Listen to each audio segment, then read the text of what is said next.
Hey guys, it's Jolene from Smith's Nature Friendly Farms. Today, let's talk about how to prepare for this deep freeze coming to the south. So when I moved from Canada to Mississippi, one of the things I was really looking forward to was a lot less cold weather. In Canada, I think our temperatures were -12 fairly consistently from about November until probably March.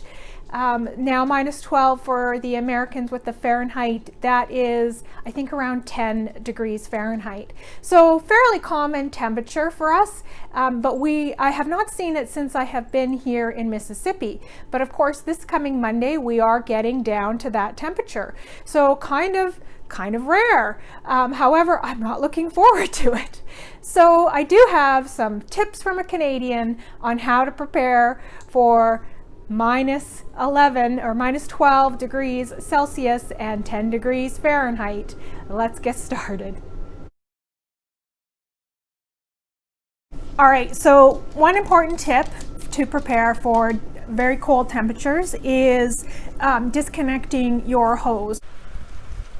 You can see here I have the hose completely disconnected, and we want to leave these hoses completely drained. So there are no actual valves on these guys, but if you have valves on your hoses, you'll want to open the valves so that the water can completely drain out, and leave them open in case they do still have some water in them and the water freezes and expands. It allows it to still have places to go.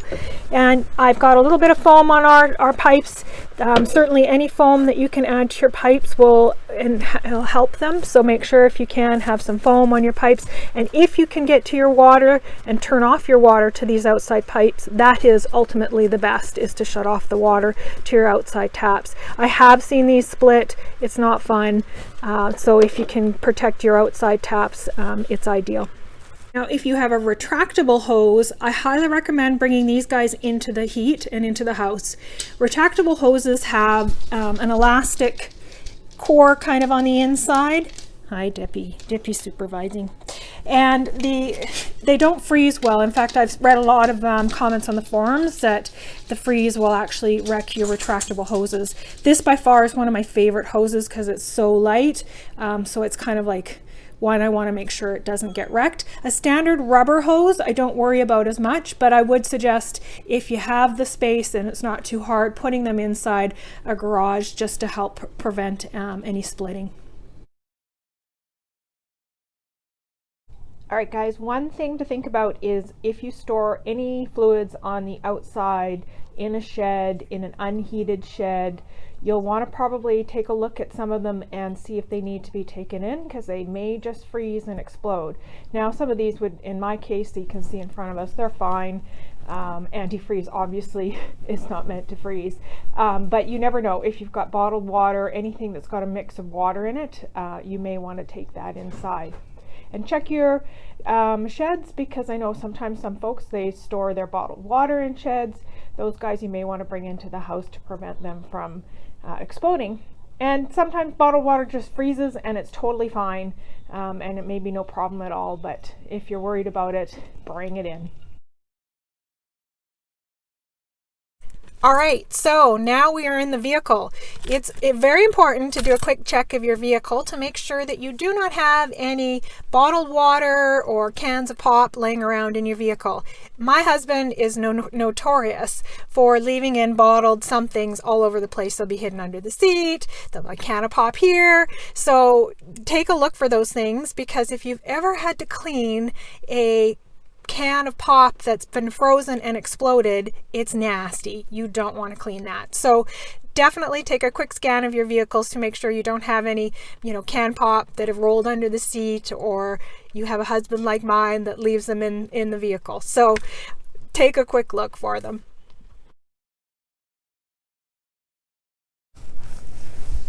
If you have any fruit bushes that are already in bloom, I would suggest wrapping them just to protect their flowers, or you won't get any fruit if the blossoms die off. Like some of these are already even open. So I don't know how well these will do through the low temps that we're going to get, but I'm going to wrap it just in case. You can also wrap, I would also suggest wrapping any lemon trees that you might have. They're not overly great in super low temps, and I might wrap my pomegranate as well just in case. But any trees that you think, any fruit trees that you can wrap, I mean some of them are so big you can't, but any that you can wrap, I would suggest wrapping. All right, you can see we have a big, very full rain barrel. If you have a rain barrel, that water is going to expand and it'll either split the barrel itself or it'll actually just come up over it. Now, because the top is so open, this one might be fine, but I'm still going to empty it over halfway. If you have little spigot on it that you can turn it on and off to drain the water, I don't actually have one, but if you do, like at -12, I'd probably drain the whole thing and keep the spigot open. Again, you don't want it to split and expand with the water. All right. Of course, there's got to be a bit in here about plants. Basically, the way I feel about -12, 10 degrees Fahrenheit is if you love it, bring it in. I'm not 100% sure. I don't totally trust the greenhouse being able to keep them warm. I will have a few test plants in there, some sacrificial plants. I know I'm a plant murderer. I'm going to leave them in there with the Christmas lights on to see if maybe they make it through. It would be good to know, but I cannot afford to lose all of my plants, and certainly not all of my tomato plants that we have planned for growth this year, and our pepper plants. So if you love it, bring it in. That's my wisdom with your plants. If you're willing to let it go, then by all means leave it in your greenhouse, and maybe if you have some tested heating methods that what'll be fine, by all means, if you've got those expertise, do it. But I don't have them yet, so I'm not entirely sure, so I'm going to go by the rule of if I love it, bring it in. Speaking of if you love it, bring it in, comes to domestic animals, bring them in. These guys are not equipped for being out in -12 Celsius, 10 degrees Fahrenheit. Like, these guys are not dressed appropriately for that. They will freeze, they can go hypothermic, so please make sure you're bringing your pets in the house. These guys are all house dwellers, they're all used to it. They certainly wouldn't love to be outside in the freezing weather. In fact, they get up, they go pee, they come running back in the house. So definitely, they know the cold, they don't want to be outside, so make sure you're bringing your pets in, and that includes cats. So we did a video on these watering containers they're just fantastic. The birds really make good use of them, but they're plastic. If the water expands when it freezes, it'll definitely break these, and these were almost $50 a water, so we definitely don't want to see them destroyed. So I'm going to bring them in at nighttime, just before, well, just after all the birds have gone to bed, and then I'll bring them back out first thing in the morning, so they'll be fine. There's also a ton of water, like the duck pond is over here, so it's not like they'll go without, but I do prefer them to have access to the clean water. So yeah, we'll be taking that one in.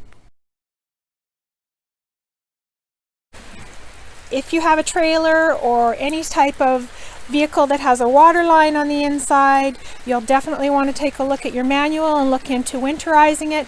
You'll want to run some antifreeze through your system, as well as running it down the drains, just to make sure that there's no water in there that'll freeze the lines and burst.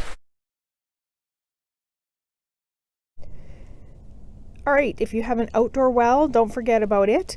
You might want to get it all wrapped up, secured, so it's kept clear from the elements. Try to secure the inside of it so that it has less cold air coming in. And if you have the ability to put in maybe a heat lamp to keep it warm, I know that that's typically what we do as well.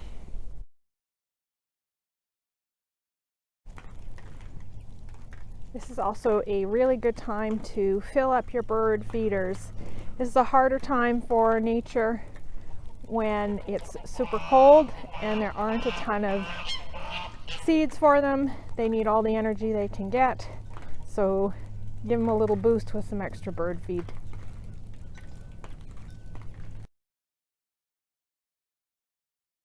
You'll want to make sure that you're totally stocked up on all the essentials and you have everything ready.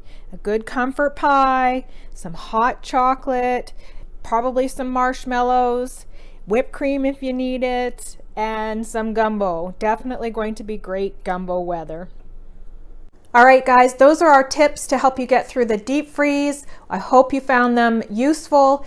If you have any ideas or any other tips that we didn't mention that we missed, please put them down in the comments down below. We'd love to hear about them. Awesome. Well, that's it, you guys. As usual, be friendly, be kind, and as a bonus, be warm. Take care.